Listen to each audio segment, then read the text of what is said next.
حضرت عائشہ کہتی ہیں کہ میں نے رسول اللہ صلی اللہ علیہ وسلم کو کسی نفل کی ادائیگی کے لیے، یعنی سنت بھی اصل میں نفل نماز ہے، ایک فرض ہوتی ہے ایک نفل، پھر جو آپ نے زیادہ تاکید سے پڑھی ان کو سنت قرار دے دیتے ہیں اور باقی جو کبھی کبھار پڑھی وہ نفل ہو جاتی. کسی نفل کی ادائیگی کے لیے اتنی جلدی کرتے نہیں دیکھا جتنی جلدی آپ نماز فجر سے پہلے 2 رکعتوں کے لیے کرتے تھے. جلدی پڑھتے نہیں تھے، یعنی اس کی ادائیگی کے لیے آپ فکر کرتے تھے.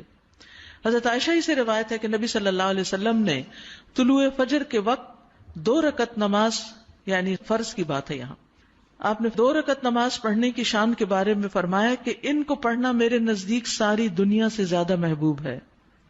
آپ نے فرمایا جو آدمی عشاء اور فجر کی نمازوں میں آ سکتا ہے تو اس پر لازم ہے کہ وہ آئے، اگرچہ اسے گھسٹ کے کیوں نہ آنا پڑے، یعنی گھٹنوں کے بل یا پیٹھ کے بل گھسٹ گھسٹ کے ہی آنا پڑے تو بھی آئے، لیکن آئے ضرور.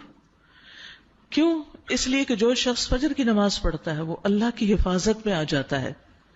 رسول اللہ صلی اللہ علیہ وسلم نے فرمایا جس نے صبح کی نماز پڑھی پس وہ اللہ کے ذمے میں ہے، اللہ کی حفاظت میں ہے، اللہ کے ذمے ہو گیا.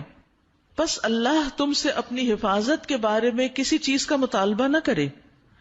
کیا مطلب ہے اس کا؟ یعنی جو اللہ کے ذمے ہے اس پر کوئی ظلم نہ کرے اور ظلم کر کے اللہ کے سامنے جواب دہ نہ ہو، اس لیے کہ جس سے اللہ پوچھے گا، مطالبہ کرے گا، یقیناً اسے اپنی گرفت میں لے لے گا اور لے کر منہ کے بل جہنم میں پھینک دے گا. اس سے کیا بات پتہ چلتی ہے کہ جو شخص فجر کی نماز کی حفاظت کرتا ہے وہ اللہ کے قریب ہو جاتا ہے، اللہ کی حفاظت میں ہو جاتا ہے. کسی کو حق نہیں کہ اس پر ظلم اور زیادتی کرے. جو اس شخص پر زیادتی کرے گا جو فجر پڑھتا ہے تو وہ دراصل اس ذمے میں خیانت کر رہا ہے جس کو اللہ نے اپنے ذمے لیا ہے، اور پھر قیامت کے دن اللہ تعالیٰ ایسے شخص کو پکڑے گا. یعنی فجر پڑھنے والے کی عزت اور احترام لازم ہے، کیونکہ صرف مومن ہی اس کی پابندی کرتا ہے. بہت سے لوگوں کے لیے فجر کی نماز بڑی بھاری ہوتی ہے، وہ ایک خاص وقت سے پہلے نہیں اٹھتے. کچھ لوگوں کی اکثری قضا ہو جاتی، وہ چونکہ دیر سے سوتے ہیں تو صبح اٹھ نہیں پاتے، تو ان کی حفاظت اللہ کے ذمے پہ نہیں ہے. تو اس لیے بہت ہی فکر کرنی چاہیے کہ فجر کی نماز قضا نہ ہو، یعنی کوئی باقی کر لیں، نہیں، کیونکہ باقی تو پھر ہم جاگ ہی رہے ہوتے ہیں نا، تو اذان بھی سنائی دے دیتی ہے اور وقت بھی پتہ چل رہا ہوتا ہے اور دوسروں کو بھی ہم دیکھتے ہیں پڑھ رہے ہیں تو پڑھ ہی لیتے ہیں. لیکن فجر کی چونکہ ایک ذمہ داری ہوتی ہے اٹھنے کی بھی، اور پھر وقت پر اٹھنے کی، اور پھر مسجد میں جانے کی، تو اس لحاظ سے اس کی حفاظت بہت ضروری ہے. اور فجر پڑھنے والا شام تک اللہ کی حفاظت میں ہوتا ہے. اس میں ایک واقعہ بھی آتا ہے احادیث کی کتابوں میں. اعمش کہتے ہیں کہ سالم بن عبداللہ بن عمر، ابن عمر کے کیا لگے بیٹے اور حضرت عمر کے پوتے، یہ حجاج کے پاس بیٹھے ہوئے تھے. حجاج کے بارے میں سب جانتے ہیں کہ بہت ظلم کرتا تھا. تو حجاج نے ان سے کہا اٹھو اور فلاں آدمی کی گردن مار دو. تو سالم نے تلوار اٹھا لی کیونکہ اس کا حکم تھا مارنے کا، اور اس آدمی کو پکڑا اور محل کے دروازے کی طرف چل پڑا. تو ان کے والد ابن عمر نے ان کو دیکھ لیا جب وہ اس آدمی کو باہر لے کے جا رہے تھے. تو انہوں نے کہا کہ کیا یہ واقعی ایسا کرنے جا رہا ہے؟ انہوں نے 2-3 بار یہ بات دہرائی. پھر باہر لا کر سالم نے اس سے پوچھا کیا تم نے فجر کی نماز پڑھی ہے؟ یعنی جس کو مارنے کا حکم تھا، کہا تم نے فجر کی نماز پڑھی ہے؟ اس نے کہا ہاں. سالم نے کہا پھر تم جس راستے سے جانا چاہتے ہو چلے جاؤ، اور وہ واپس آئے اور تلوار پھینک دی. حجاج نے ان سے پوچھا کیا تم نے اس کی گردن اڑا دی؟ انہوں نے جواب دیا نہیں. حجاج نے پوچھا کیوں؟ سالم نے جواب دیا میں نے اپنے والد کو یہ کہتے ہوئے سنا ہے کہ رسول اللہ صلی اللہ علیہ وسلم نے فرمایا جس نے فجر کی نماز ادا کی وہ اللہ کی حفاظت میں ہے یہاں تک کہ شام ہو جائے. تو ان کے والد نے ان سے کہا کہ سمجھدار رہو، میں نے تمہارا نام اسی لیے سالم رکھا کہ تم سلامت رہو، یعنی اللہ کے ذمے کے اندر خیانت نہ کرو.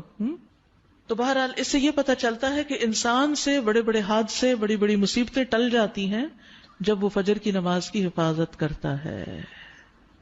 اب تو الحمدللہ ہر شخص کے موبائل پر الارم ہوتا ہے اور موبائل ہر شخص کے سرہانے ہوتا ہے، تو کوئی بھی یہ نہیں کہہ سکتا کہ میں صبح نہیں اٹھ پایا. 1 نہیں 2 3 الارم لگا لیں، 5 منٹ کے وقفے پہ رکھ لیں اس کو، کیونکہ جو شخص یہ 2 نمازیں پڑھے گا، بخاری میں آتا ہے، وہ جنت میں داخل ہوگا. ایک اور روایت میں آتا ہے وہ آدمی ہرگز دوزخ میں نہیں جائے گا جس نے سورج نکلنے سے پہلے اور سورج کے غروب ہونے سے پہلے نماز پڑھی، یعنی فجر اور عصر کی. اور پھر آپ نے فرمایا ان نمازوں میں سستی نہ کرو اگر تم اللہ کا دیدار کرنا چاہتے ہو، اس طرح کہ جیسے تم 14ویں کے چاند کو دیکھتے ہو اور تمہیں کوئی دھکم پیل کا بھی واسطہ نہیں پڑے گا. یعنی جو ان نمازوں کی حفاظت کرتا ہے وہ اللہ کے دیدار کے قابل ہوگا. اور پھر بعض اوقات لوگ رات قیام کرتے رہتے ہیں، آخر حصے میں سو کے فجر قضا کر دیتے ہیں. کیا ہے تہجد کے لیے اٹھے تھے وہ آنکھ نہیں پھر کلی فجر کے لیے. تو یہ نہیں ہونا چاہیے. عمر رضی اللہ عنہ کہتے ہیں میں صبح کی نماز با جماعت پڑھوں یہ مجھے اس سے زیادہ محبوب ہے کہ میں ساری رات قیام کروں. ساری رات کے نوافل سے زیادہ محبوب ہے کہ فجر کی نماز جماعت کے ساتھ. ہاں منافق پر فجر کی نماز بھاری ہوتی ہے، تو منافقت سے نکلنے کے لیے، نفاق سے نکلنے کے لیے اس نماز کی پابندی ضروری ہے. ابی بن کعب کہتے ہیں ایک روز رسول اللہ صلی اللہ علیہ وسلم نے ہمیں صبح کی نماز پڑھائی. اس کے بعد فرمایا کیا فلاں حاضر ہے؟ لوگوں نے کہا نہیں. آپ نے پوچھا کیا فلاں آیا ہے؟ لوگوں نے کہا نہیں. آپ نے فرمایا بلا شبہ یہ دو نمازیں منافقوں پر سب سے بھاری ہیں، سب نمازوں سے زیادہ بھاری، یعنی فجر اور عشاء. اور اگر تمہیں معلوم ہو کہ ان میں کیا کچھ اجر و ثواب ہے تو تم ان میں ضرور آؤ، خواہ گھٹنوں کے بل ہی کیوں نہ آنا پڑے. تو اس لیے خود بھی اور اپنے گھر والوں کو بھی، اپنے بچوں کو بھی اس کا پابند کریں. سبحانک اللہم و بحمدک اشہد ان لا الہ الا انت استغفرک.